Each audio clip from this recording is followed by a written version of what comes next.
Welcome to Picks with the Professor, the show where a real statistics professor gives you sports betting tips.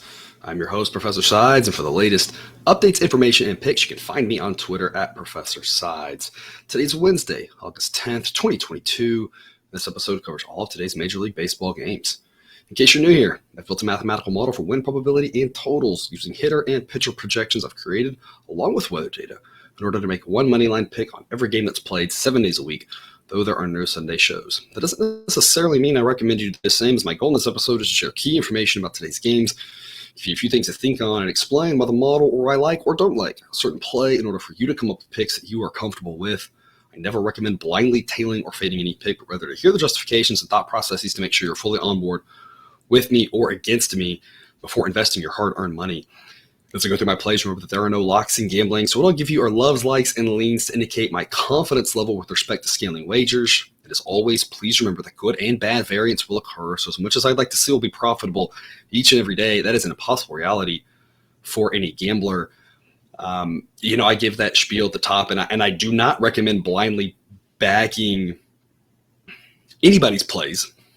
Ever. I do hope that some of y'all are hearing what I'm saying. You see the pitcher ratings and you're kind of developing some of the same thought processes and you're learning.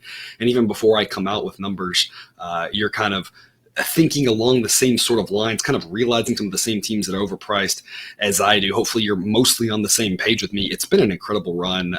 It continues. I don't know how much longer it's going to continue. It's been an absolute blast. A plays have been incredible all season long to the tune of 11% ROI on almost 400 plays.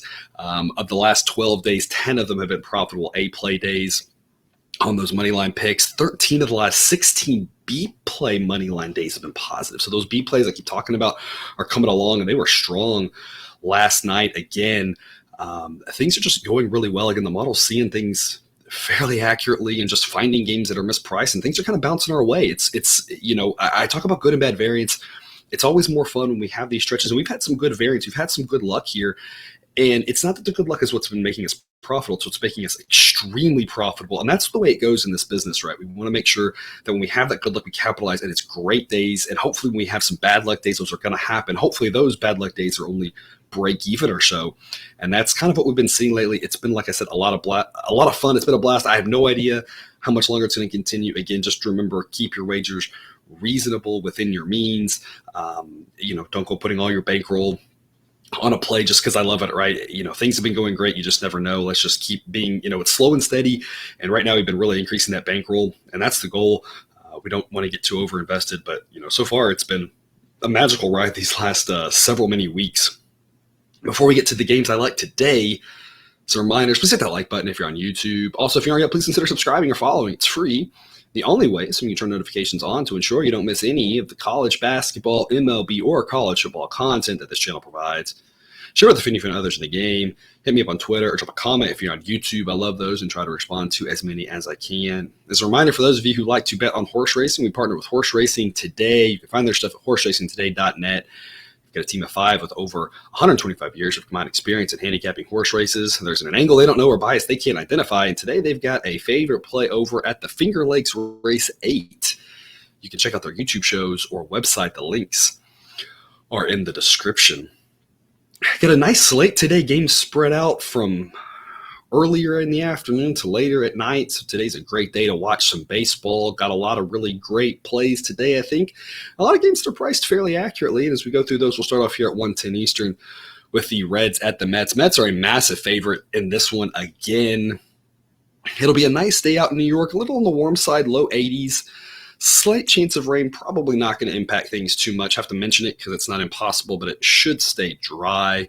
A slight breeze throughout the day, but it should stay under 5 miles an hour, and the wind's going to shift around throughout the day, so probably not going to overall affect things too much. Again, slightly warmer day in a pitcher-friendly ballpark there at Citi Field. It'll be TJ Zook for the Reds versus Taijuan Walker. Not expecting much from Zook, not expecting much from any Reds pitcher, to be honest. And of course, that Reds bullpen is fairly terrible beyond, one or maybe two guys at best. And even those two guys are probably more guys you'd rather have in the 6th or 7th inning than the 8th or 9th. And of course, the Mets are just fantastic, hitting the ball really well, lots of great pitching up and down. Just a fantastic team, and that's why they're such big favorites. They'll give the ball to Taijuan Walker today, who has a 3.45 ERA, The underlying metrics say maybe a tiny bit higher, but not by much. He gets a 94 rating in my database. Again, 100 is average, so above average, better than average, but not by a ton. Mono says this one should be Mets minus 289. So if you were to make a line based off of 289 and add the juice in that the sports books do, you probably would come up with a number like minus 305, minus 310 on the Mets, and maybe plus 275 or so on the Reds would be about how I would hang this. So I think there's a little bit of value here on the Mets at minus 290. Not much though, and not enough to get excited about. It's more rounding error value to me. Might be a little bit of value on the Mets, might not be. As long as this number starts with a 2, I don't think it's a terrible play. It's just not one I'm excited about. So it's a lean for me on the Mets here at this giant price today. They're the much better team. They obviously have an edge on offense. They obviously have an edge in the bullpen. They obviously have an edge on starting pitcher, and they're at home. So it's kind of one of those things where everything lines up for them to win this one. But again, baseball's random and weird things happen. So it's not at a price that I really feel comfortable adding an extra unit to. I want to keep this one low here. Again, I've got 1 unit, 2 unit, and 3 unit plays, which I kind of do to avoid weird decimals. For the most part, these are, if you think standardized, kind of the B is the average play. So a 1 unit play from is kind of more like a half unit play for some people in terms of how they're thinking about this. So again, a small investment here on the Mets, I think is probably okay. Just not what I want to be too invested in. Again, the Mets probably win this game, but the price is one where the value that you're getting maybe only barely exceeds the risk and the wonkiness of baseball, and sometimes weird things happen. So I'm okay with the Mets here, just not my favorite play of the day to kick us off. 2:10 Eastern, first pitch, one of my favorite plays here. Rays at the Brewers. The Brewers got it done last night for us, getting 5 runs on the board. As made the comment, the Brewers just a all-or-nothing offense. You never know. Sometimes their offense disappears. Sometimes they score enough runs. Today seems like another situation. If they get 5 runs, that should get the job done for them with Brandon Woodruff on the hill against Jeffrey Springs. Springs is a fairly average pitcher according to the model. He does have a nice 2.50 ERA, but a guy who hasn't shown a ton of depth consistently, which would turn it over to a Rays bullpen that's fairly average. Underlying metrics, of course, for Springs, though, put his ERA closer to 3.5. So a guy who doesn't go very deep, underlying metrics to 3.5. Not a bad pitcher. Maybe just not as impressive as that ERA. Brandon Woodruff, a 3.49 ERA, and the underlying metrics say it should be around 3. I like Woodruff. I think he's probably a little bit undervalued because people are maybe expecting him to be in the Corbin Burns level, and he's clearly a step below, but I don't think he's maybe as far below as people are treating him. Of course, offensively, these two teams about a wash. The Brewers get a little bit of an edge on offense, but again, they're pretty all or nothing. The Rays offense can be kind of all or nothing as well. And relievers, I give the Brewers an edge there. The game's in Milwaukee. Again, I really like Brandon Woodruff here. Minus 151 is really short, in my opinion. I'll take the Brewers with an A-grade pick on this one. Model says it should be minus 176. In a game that might have a few more runs than is predicted. The total I'm seeing out there is 7.5. The model says 8.4. It's going to be a warmer day in Milwaukee. That roof should be open. There's no chance of rain.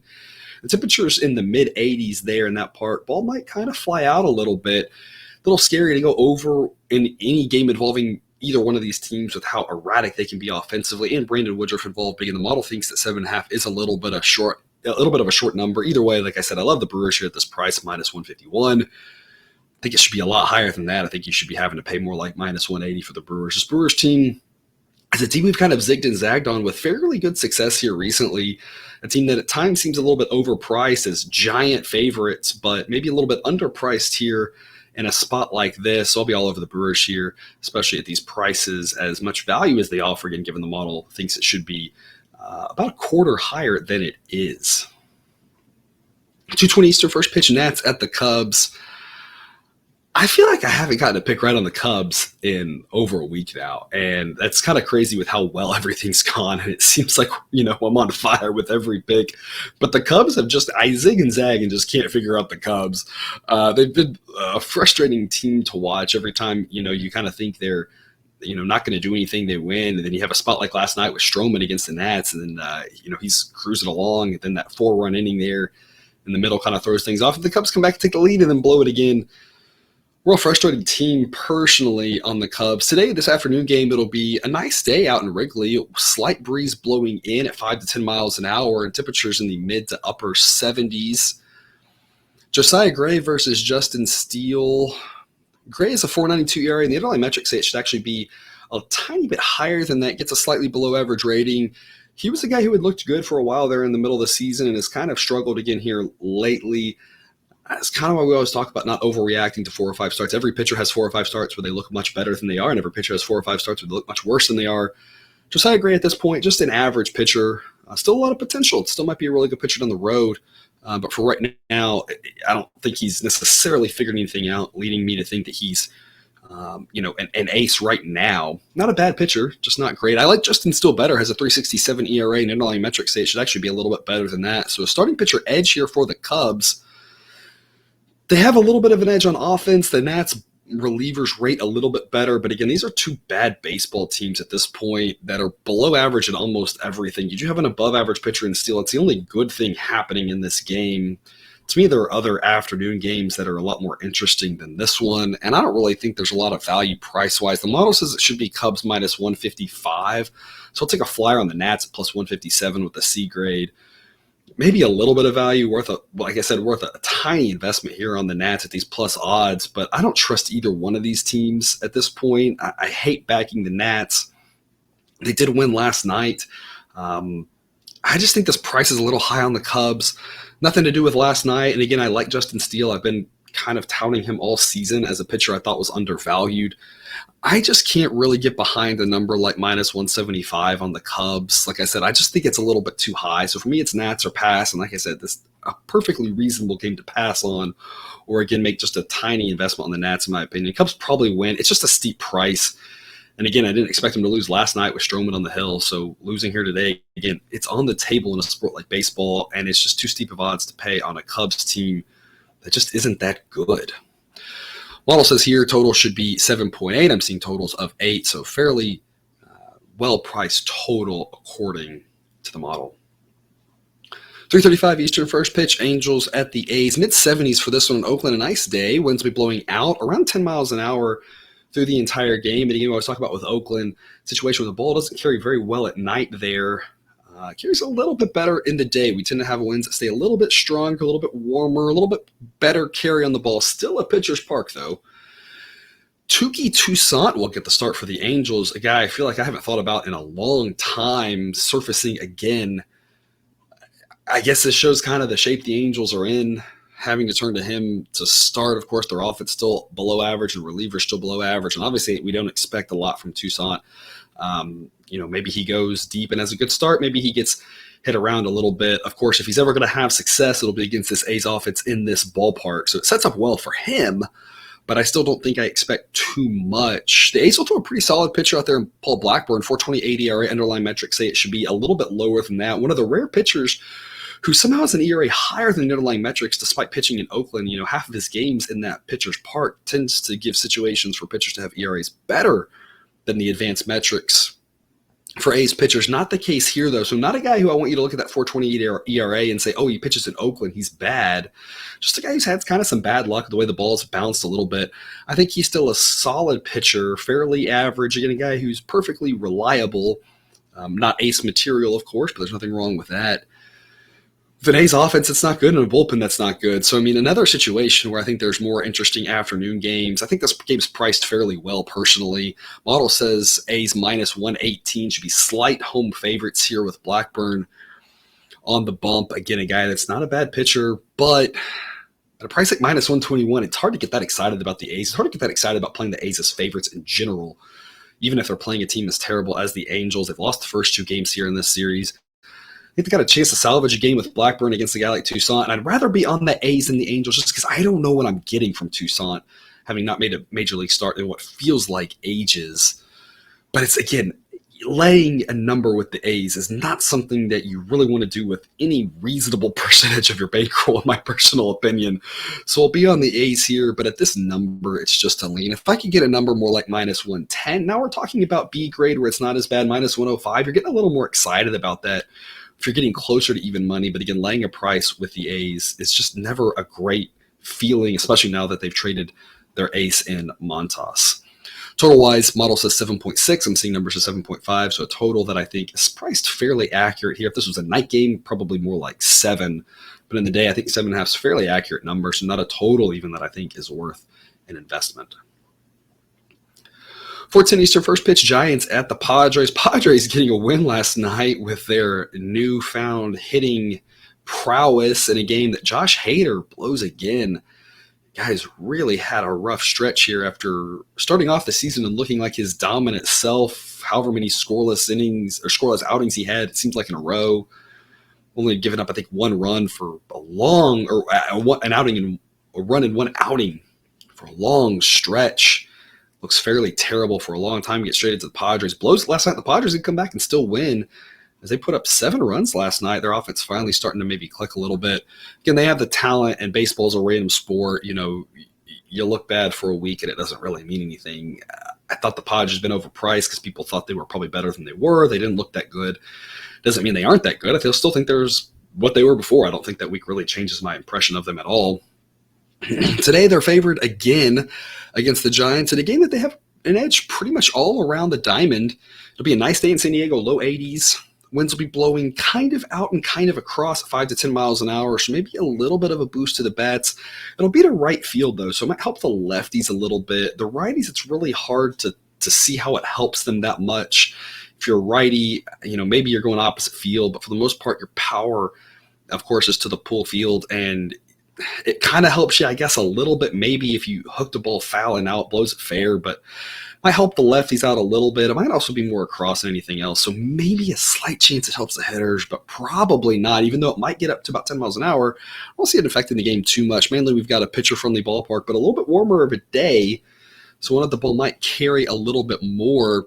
In another game last night, the model said to go over. Another one, the model would say to go over again. It says total of 8.9. I'm seeing numbers of 8.5.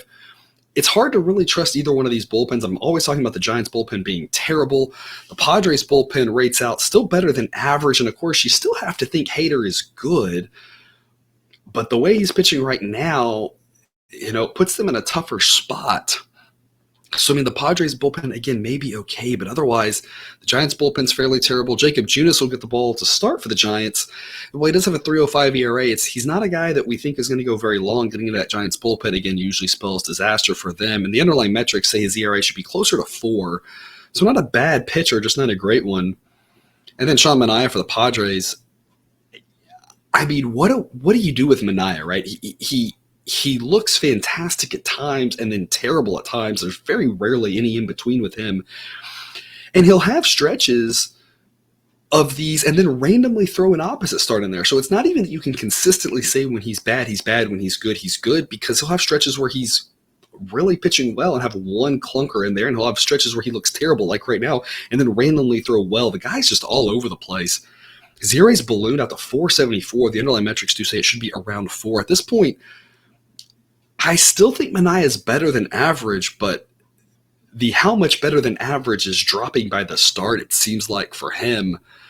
A lot of this game, how you play it, to me, is determined based off of how you feel about Manaea. It's uncomfortable at best. What I will say is the Giants, again, are a left-handed heavy hitting team, and that makes them project below league average against lefties. The Padres, again, a little bit also left-handed heavy, gives them a boost against righties. It's a pretty big offensive discrepancy based off the lefty-righty projections here in this game. So I still like the Padres, but gosh, that Manaea thing and him just being all over the map, you have to at least stop and think about it before you just fire away on this one, in my opinion. I still like the Padres. I still think they have as much as Manaea has been all over the place, I still would take him over Junis. As much as Hader's been a disaster and the Padres bullpen's been unreliable, I still would take them over the Giants bullpen. And as much as we've seen the Padres struggle offensively in this last week here, last night aside, I still would take them over the Giants offense, especially this Giants offense against the lefty. So I still think the Padres have an edge on all 3 ways we can break this game down, and the game's in San Diego. So I still am on the Padres at minus 161. It's a B grade play. I don't know what the odds would have to be for me to give this an A grade, but it's not this. Model says minus 178. I think it's worth an investment. I think it's worth a look, but how much, again, is a big question just based off of how you feel about Sean Manaea. Our last afternoon game of the day, Yankees at Mariners, 4:10 Eastern start time. I know y'all are shocked that we're on the Mariners again today with an A-grade play. They got us a winner last night, a 1-0 game in 13 innings. Scoreless with the ghost runner in the 10th, scoreless with the ghost runner in the 11th, scoreless with the ghost runner in the 12th, and the Yankees put up another 0 with that free runner in the 13th. Talked about that Mariners bullpen as a strength, and of course, the Yankees bullpen is still pretty good too. In a game that lived up to the pitch duel.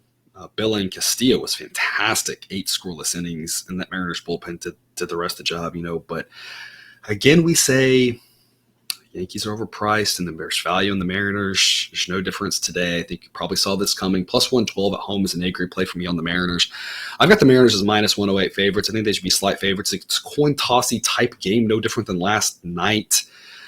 When you're getting plus odds in that situation, it's a great investment. It doesn't mean the Mariners will win this game. It just means that at plus 112, I think it's a great value play in a game that the Mariners, I think, win more often than they don't. The model says that the Yankees here, if this was on a neutral site, would be slight favorites. But right now they're at minus 122 in Seattle.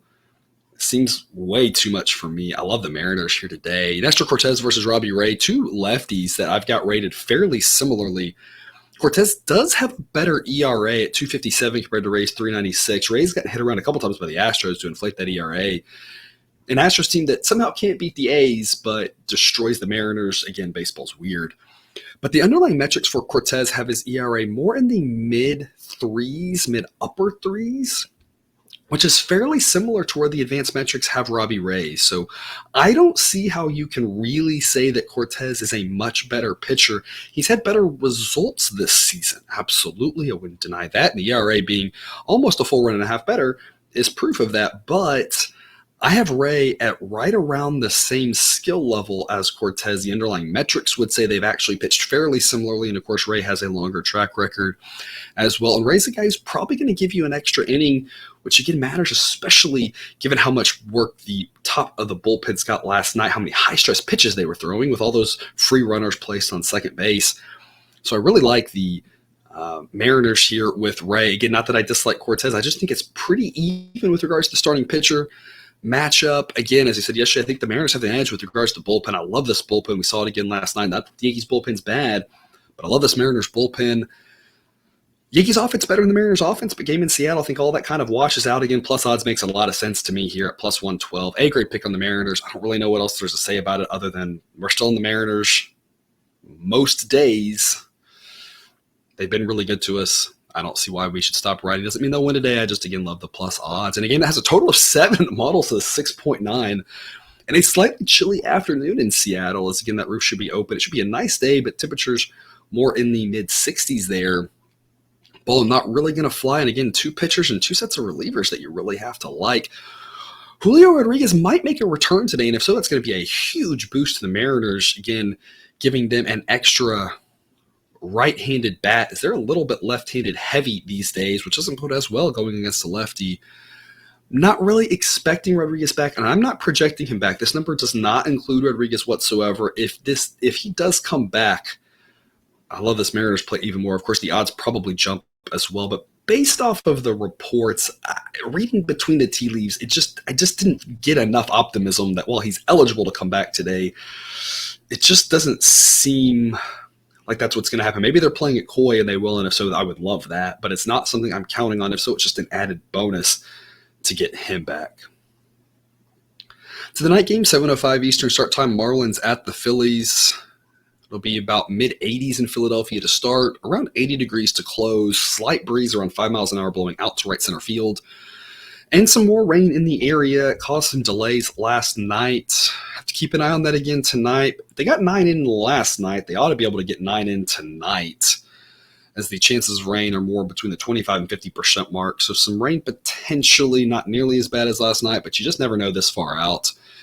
In a game that should be at least more competitive because the Marlins are throwing Cy Young probable winner at this point for the National League, Sandy Alcantara, who's having just a fantastic season. A guy we faded a lot for the most part because he's been overpriced. Because, again, while he has that 188 ERA, the underlying metrics do say it should be in the low 3s, which is still obviously really good, right? I cannot underscore enough. That's still really good. But, he's not at Jacob deGrom's level. He's a slight notch below that, in my opinion. So I think he's just been a little bit overpriced for the most part this season. But again, we're still really good. All right, I can't take anything away from that, and still one of the top pitchers in my database. But again, just I think he's been a little overpriced because, and there's been games where he's gone 8 or 9 and really made it where the bullpen doesn't matter, which helps at least. But again, he can't score runs for him. This Marlins offense has just been terrible. So since he's only half at most of the equation, it's hard to get too excited about backing the Marlins when he pitches because you have to lay quite a price knowing that they're still going to have a hard time scoring. Today they'll face Noah Syndergaard, who's just fairly average at this point in his career. 4.02 ERA, the underlying metrics say that's fairly accurate and a good representation of who he is. Phillies, of course, they will have an edge on offense, and they'll have an edge in the bullpen. Of course, they won't have an edge with regards to starting pitcher, but the game's in Philly. I think this one's priced fairly well. Model says Phillies minus 125, so I'll take the Phillies at minus 121. A little bit of value, but not enough value to give it a B grade because obviously Alcantara is so good that you can't be that confident going against him. I just don't think there's enough value backing him. It's rare that you can say backing the best pitcher in the league makes a lot of sense because everyone else knows he's the best pitcher in the league. Again, shy of, I say best. He's performed the best in the league, right? DeGrom and Scherzer, you might say, are a little bit better, but I mean, just such a fantastic pitcher. It's hard to back him because everyone else knows he's really good, and you're paying a premium for it. And so, if I could get a number like plus 130 in this situation, I think Sandy maybe can control this game and win it. I like the plus odds, but at this number, it's just not worth the investment on the Marlins, in my opinion. I'll be on the Phillies. Like I said, there's a little bit of value. Again, the model says it should be minus 125. I've got Alcantara rated really, really well. And I've still got this number here as the Phillies favorite at home with a little bit of value. So at some point, how much better can I rate Alcantara? I can't really see how I can give him that much better of a rating than this. I think the model's been fairly accurate with how much it's liked him. So I still think the Phillies make a little bit of sense as short favorites here, but again, can't give it a B grade, not enough value to be fading a guy who can take over the game here. Thankfully, we're not laying a price like minus 130. If it gets up into that part, I think it's just a straight pass. But in low minus 120s, I think it's worth a small investment. But again, unless I'm more at like minus 110 on the Phillies, it's not a pick that I'm excited about. And a game that model says should have a total of 7.6 and the total's priced at 7. I don't really trust any over in Marlins games, though, so the model might say go over in this one. But the Marlins offense is so terrible at this point. Every once in a while they'll score some runs and keep their rating, not worse in the league. But there's times you watch this Marlins offense and you start wondering, do I just need to zero out their offense and just project them for like no runs a game or something ridiculous because that offense has just been so bad. So again, with Sandy on the hill and the Marlins offense involved, again, model says over, but and over might be the smart play, but it's not a play that I think, is something you can really get behind because this game could easily be 1-0. And I don't think anybody would be that shocked. They're in Philadelphia. 7:05 Eastern, first pitch, Blue Jays at the Orioles. Y'all, I keep saying the Blue Jays are overpriced, still overpriced, probably going to be overpriced for a long while. I don't really see why it's going to change. It hasn't changed yet. I don't see why it's going to change now. It doesn't mean the Blue Jays are going to lose out. The Blue Jays are still a good team. It just means that at the prices that they're being offered, it's profitable just to kind of blindly fade them. And that's not what we've been doing. We've been mixing up our bets and our wager sizes. And sometimes every once in a while we'll back them. But for the most part, backing the Orioles has been good to us. And fading the Blue Jays has been good.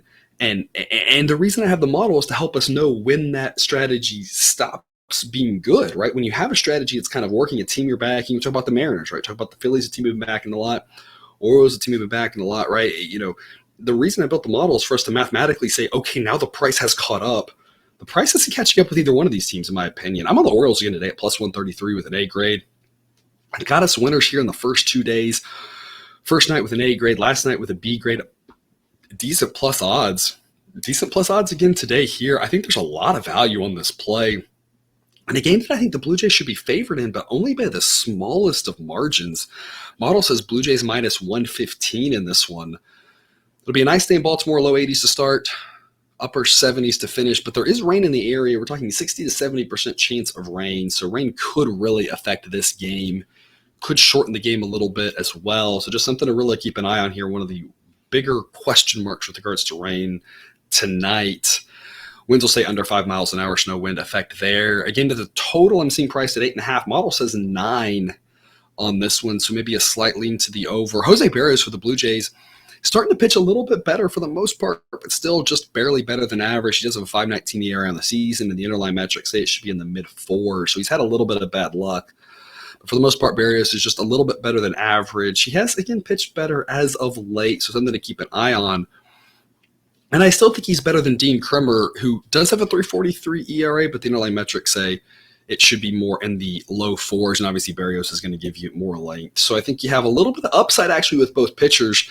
So it's a situation too where, again, the model says a total of 9, but I think it's probably a little bit high. I think this total is priced pretty well at 8.5 because I think the model might be a little bit underselling both pitchers. A game where, of course, the Blues have an edge on offense, but the Orioles' edge with regards to the relievers is so large in the game in Baltimore. Again, it's a coin tossy type game, slight edge to the Blue Jays, but not at these prices. Orioles plus 133 is an A grade. Lots of value on it here. Biggest recommendation, if you don't like the Orioles in this spot, you don't want to fade Barrios, my biggest recommendation, just don't play the Blue Jays. Price is like minus 150, just not enough value to be worth an investment, in my opinion. I love the Orioles here. I think they got a chance to get it done. And again, plus 133 in a coin tossy type game is way too good to pass up. 7:10 Eastern first pitch, Guardians at the Tigers. Nice one to Detroit, low 80s to start, mid 70s to close. Winds will stay 5 miles an hour or under, so no real wind effect there. No rain either, which is obviously nice. Aaron Savali versus Drew Hutchison. Savali with a 6.17 ERA, but the underlying metrics say it should be about 2 runs better. Hutchison has a 4.37 ERA, but the advanced metrics say it should be half a run higher. Hutchison gets one of the worst ratings in the starting pitcher database that I have. Savali's more around league average. Guardians have edges everywhere. Again, that Tigers offense is terrible. Guardians offense is a little bit above average. Tigers relievers back down to average after they moved a few guys, and Guardians relievers, again, a little above average. I love the Guardians here to win. It's all about the price, though. I'm seeing minus 176 right now. I locked that in as a B play. Model says minus 192, so as long as you're better than you're 180 or better, it's a B pick for me. Maybe minus low minus 180s, maybe. As it starts getting up towards 200, I'd still be on the Guardians up to minus 200, but you start losing value quickly and you start wanting to really scale back the investment because the premium you're paying doesn't really make it as worth your capital as other games that are happening tonight, in my opinion. Now, when I woke up this morning, I did see this number right around 160. That would be an A-grade play, so you never know what the number's going to do. If there's been a lot of Guardians money early this morning already driving the number up about 15 cents, if that continues, again, at some point it drops to a C grade as you're getting up towards minus 200. But if it comes back the other direction and you're getting a price in the low minus 160s, again, now you're talking about an A grade. So, again, never know which way this number is going to go. If you got it in this morning, just assuming that we were going to back the Guardians again, kudos to you as you would have grabbed a really good number in the minus 160 range. But at minus 176, only a B grade is, about half or so of the value has evaporated with that 15 cents. So I still like the Guardians. Just we're paying a little bit more of a premium, so I want to pull back the investment just a little bit to reflect that. But a game they should win where they have edges everywhere. Against Savali, not nearly as bad as that 6.17 ERA. Much better than Hutchison. Again, Guardians offense much better, relievers better as well. The only downside for them is on the road, but they're a much better team and are more likely than not to win this game by a decent margin, in my opinion. Total on this one is 8. Model says 8.9. So Model would really like going over in this game. Just always have to think through about that Tigers offense, though. That Tigers offense is pretty terrible.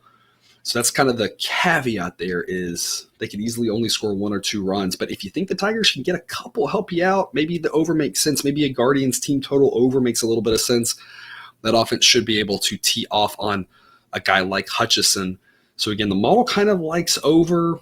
Maybe you're looking game over, maybe you're looking Guardians team total over. That'd be kind of the way to look there if you're still playing some of those totals. 7:10 Eastern first pitch, Braves at the Red Sox. A wild one last night in Boston as the Braves escaped in the 11th inning with a win. Tonight it'll be around 70 degrees to start and mid-60s to close. A fairly chilly August night there in Boston. A slight chance of rain, probably not going to happen, but again, it's not impossible, so I have to mention it. Winds will be blowing in around 5 miles an hour, so you've got a hitter-friendly ballpark, but pretty pitcher-friendly conditions as we're going to see temperatures in the upper 60s for most of this game and a slight breeze in. That'll help out Kyle Wright and Nick Pivetta. Pivetta looking a little bit worse as of late, But for the most part, I think that's more about a return to normalcy for him. He had a great start to the season, but I don't think any of us thought that was necessarily real. Now he has a 4.50 ERA with underlying metrics say it should be maybe slightly better than that. He gets a fairly average rating according to the model.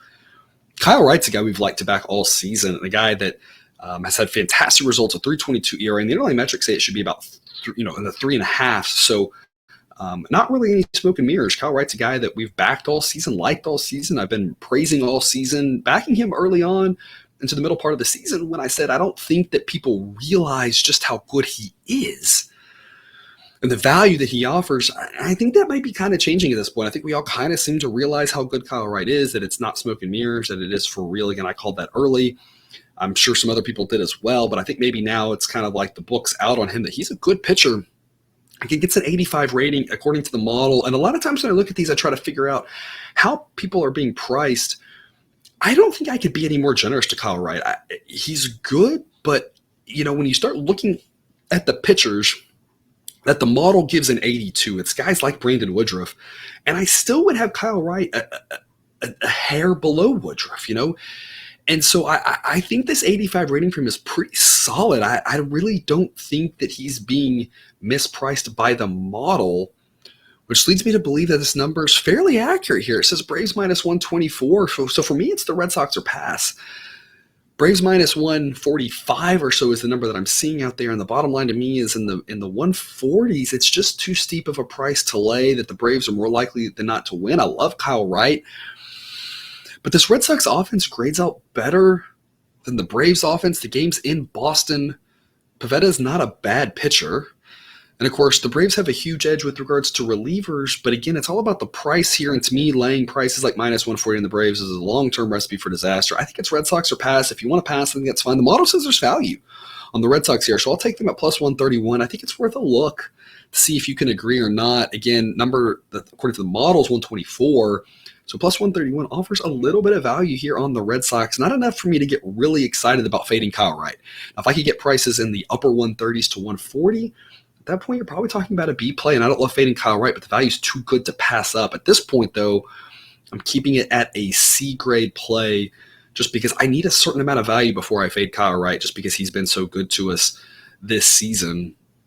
And a game that the model says should have a total of 8.4. If I were to play one under today, this probably would be it. Again, the model says 8.4. I'm seeing a total of 9.5. I think this total should not be any higher than 9. The fact that you win on 9 rather than push 9 is a very common outcome in baseball games. And a park at Fenway that hasn't been quite as hitter-friendly this year as it's been in years past, and a chilly night. Two pitchers I think can get the job done. Two good offenses that lit it up last night, but I don't think last night has a ton of bearing on tonight. I think 9.5 is too much. Again, I'd price this total at 9. Your model says 8.4, so an under that I think might be worth consideration. Again, the Red Sox I think worth consideration as underdogs here. Those plus odds, always something to look at. 8:10 Eastern start time, Rangers at the Astros. A wild one there at Minute Maid Park last night. Martin Perez goes 9 up, 9 down on, I believe it was 23 pitches for the first 3 innings. And then the wheels come off as the Astros win a high-scoring affair today. It'll be a massive pitcher mismatch between Justin Verlander and Glenn Otto. Otto with a 5.31 ERA, underlying metrics say that's about who he is. Very below average. A pitcher that the Astros should light up against Justin Verlander, who's obviously fantastic in the running for the Cy Young for the AL. 1.73 ERA, kind of like Alcantara is, though. Not as good as that ERA. Underlying metrics say it should be in the low 3s. Still ridiculously good. It still gets a great rating and a guy you want to give the ball to every 5 days, but probably not quite as good as those underlying metrics. But I think there's some value here on the Astros. This number was a little bit higher this morning. I was seeing numbers in the 300s, and apparently some Rangers money came in to bring this down at 277. I think there's some decent value on the Astros here, and the model hasn't liked Verlander. To me, it's a really high price on the Astros. You have to keep that in mind. Again, we can't get too carried away with the prices, and it's between a B and a C grade pick for me. But given that the model has really liked to fade Verlander, that to me bumps this up to a B grade because the model says it should be Astros minus 301. So again, I'm a little bit nervous about the price, but a lot of times recently we've seen the model kind of say there's value going against Verlander, and that's been wrong. And so, I think, given that the model's been a little bit lower on Verlander than I think the reality has been, tells me maybe this price should actually be more like Astros minus 310 or 315. So it makes me okay playing a number like 277. Again, it's a big number. We've had some of these big numbers again. Sometimes we've run away from them, and that's been good to just avoid them. But the ones we've taken have mostly been okay. So again, it's a little bit nerve-wracking playing this big of a number. But for me, I'm comfortable at 277 with the B grade pick on the Astros. As long as you're kind of in the 290 or lower, I think it's worth an investment on them. You can look run line. I've talked about this a lot. I haven't had success with run lines. I haven't had success figuring out when to take them and not. It's not a strength of mine. It's not something I've really tried to figure out necessarily either. And that's just something to keep in mind. I've only got so much time in the day. I am a real stats professor. I have to do that job as well. I have a family, and I try to watch a lot of baseball because I want to watch things and so I can soak them in and be knowledgeable about them. And so I only have so much time to play with the data. So maybe there's something there in a way to kind of figure out when to jump on run lines or not. I haven't figured it out and played with it enough, and I haven't been able to just eyeball it and figure it out. So I don't make run line plays. That doesn't mean that you shouldn't. And in general, for the most part, I tend to say that the value is probably about the same. The conversions are fairly accurate every time I've looked at it. So if you're a run line type guy, whatever value I think has the money line has, the run line probably has very similar value. So if you don't like the odds, you want to go run line, again, that's a personal choice. For me, it just hasn't been successful. So I'm going to stick to the money line, and I'm going to say value is value, and laying a big price is okay. Plus odds doesn't make value. Value is when the probability that we win is greater than the applied probability that we're getting from the sports book. And that's what I think we have today. So I'm comfortable laying a bigger price here. It may not work out for us. Again, baseball can be kind of weird, but I think there's value. And so in the long run, I think backing a guy like Verlander at a price like this, even though it's large at home against a pitcher as bad as Otto, an Astros team that's destroyed the Rangers at home over the last several years, 2020 aside, when the Astros were surprisingly mediocre, I just think the price should be higher. So I'll take him at minus 277. But again, the total of Gabe has a total of 7.5. Model says 8.2. Model would go over. It's tough to say on this one because, you look at this one and say the Astros should score a ton off of Otto, and they probably don't score off of Verlander that much. So what do you do with the total? I have no idea. It's not a total that I think is really worth messing with. Maybe you isolate a team total, but the problem is the team total on the Rangers can be really low and really high on the Astros. So it's not a total market that I think is really exciting. And it's not exciting to lay those big odds, but I do think it's worth a look and a little bit of an investment on the Astros, even at the big price. It's a big, great pick for me there. 18 Eastern start time, White Sox at the Royals. Got both games in the doubleheader yesterday. Tremendous value on the Royals in that afternoon game. Brady Singer versus Lance Lynn. Was shocked we got such big plus odds. That came down to around even money. But if you looked at the sheet, even then it would have said even money was a fantastic investment, and the Royals won that first game fairly handily. Today, though, won the White Sox with an A-grade play at minus 132. Johnny Cueto versus Chris Bubich. Cueto with that 291 ERA. Now, I don't think he's that good. The underlying metrics say it should be in the low fours, but I still think he's a better pitcher than Bubich is. Bubich has that 527 ERA. And the underlying metrics say maybe not quite that bad, but still worse than Cueto. And Cueto's a guy who's going to give you a little bit more length at this point than Bubich. The White Sox relievers are better. Their offense is better. And again, we talk about the White Sox crush left-handed pitching as they're so right-handed heavy. And of course, Bubich is a lefty. Gives the White Sox a lot of advantages here on the road. I think they can get the job done here. Minus 132 is short, in my opinion. It's an A-grade play. Model says it should be 147. So as long as you're 135 or better, that gets an A-grade to me. In the upper 130s into the mid-140s would be more of a B pick. You never know what the number's going to do. Might go up, might go down. Who the heck knows on these type of things? But at 132, I locked in an A-grade play.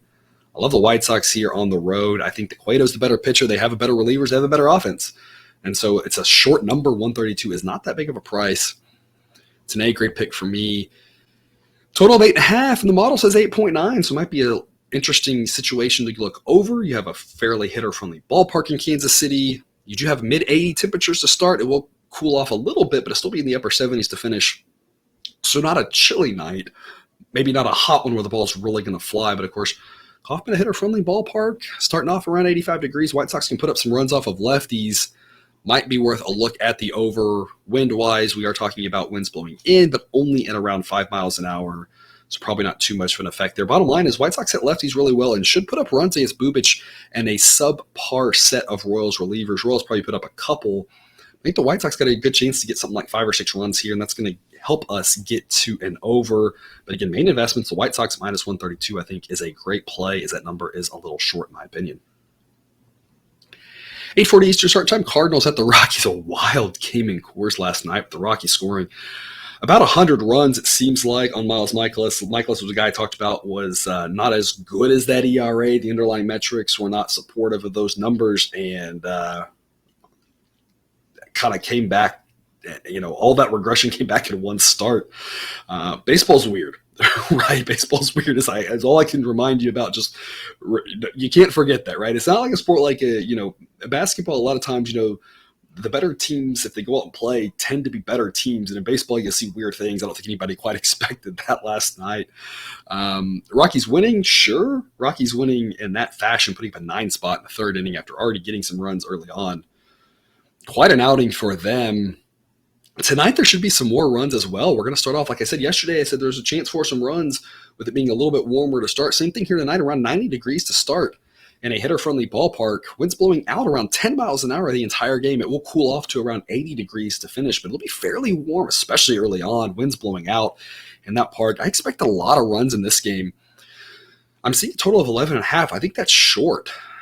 I'd go over that 11.5. Model says 12 here. Might be one of my favorite overs of the night. I think these offenses can score a lot of runs. The Rockies offense that against righties I don't trust. Of course, they did fine against the righty last night. But in general, one I like to play more against lefties. The Cardinals will throw a lefty in Jose Quintana. So it makes this Rockies offense competent against lefties in these hitting conditions. The Cardinals offense is also good. I see a lot of runs tonight. Might be my favorite over on the day.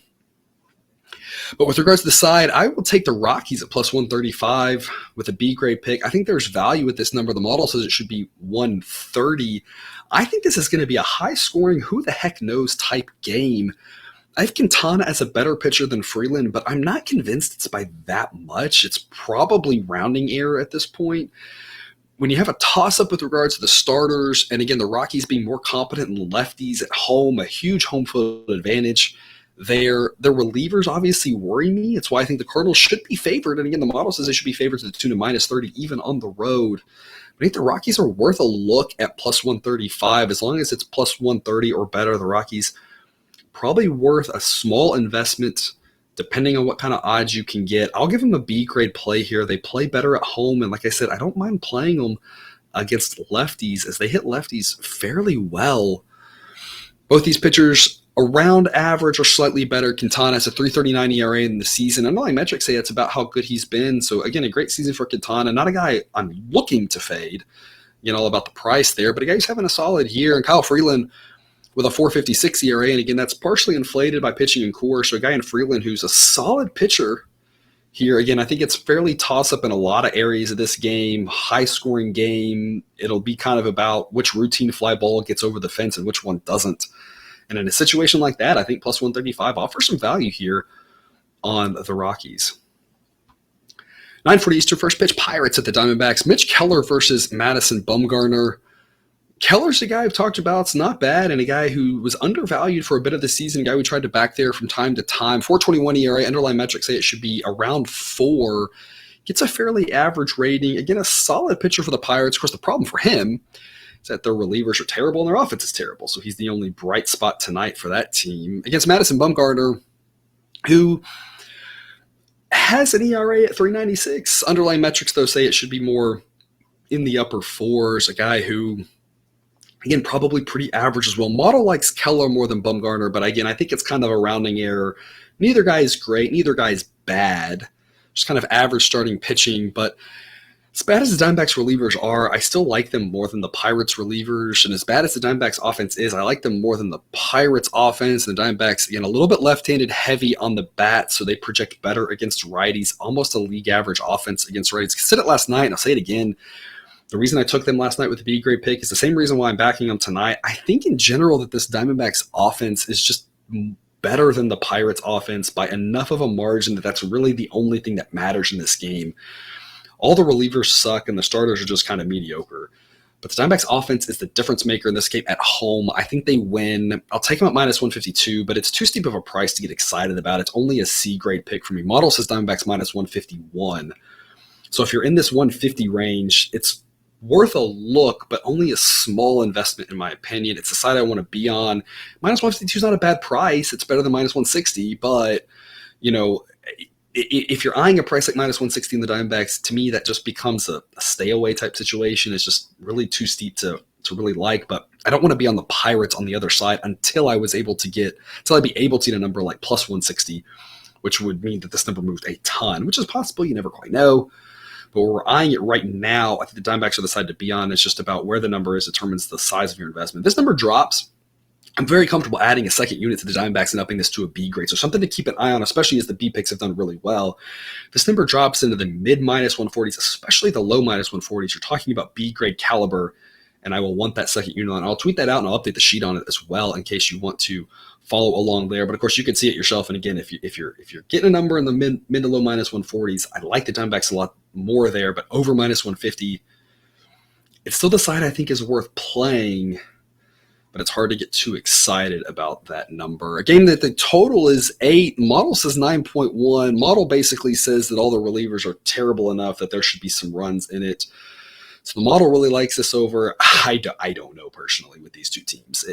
I've talked about this with a handful of teams lately. Some of these are tough because the offenses aren't great and the relievers aren't great. So the starters aren't great. So what do you do with that, right? It's kind of a weakness on weakness. We've seen in these situations that the unders have tended to work better when it's been weakness on weakness. But given that the model's so much higher, I wouldn't go under 8. That seems kind of ludicrous, but I'm not sure I'd love going over it either. So the total that model likes over, I don't know.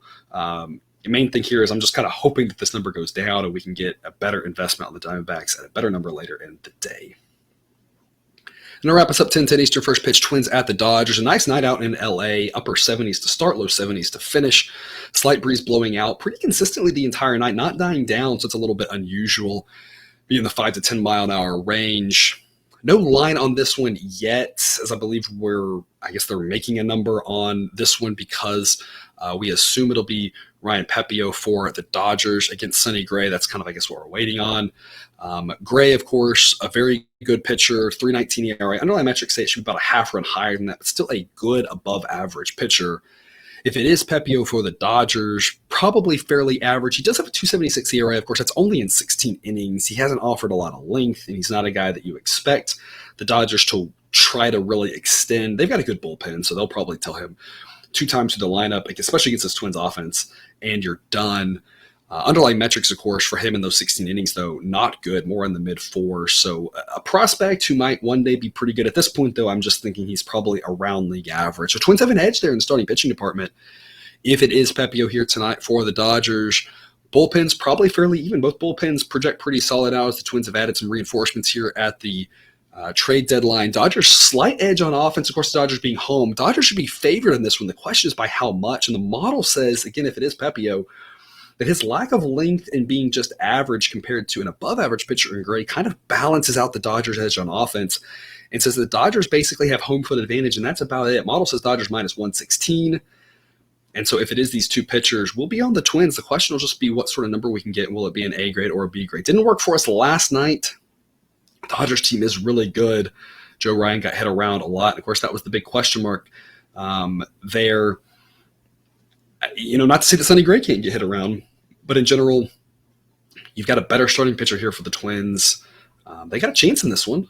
And so depending on exactly how big a plus odds it is determines the value, and that'll determine the grade of the pick. But if it is these two guys, we'll probably be on the Twins. Just question is by how much. Again, the model says should have a total of 8.9.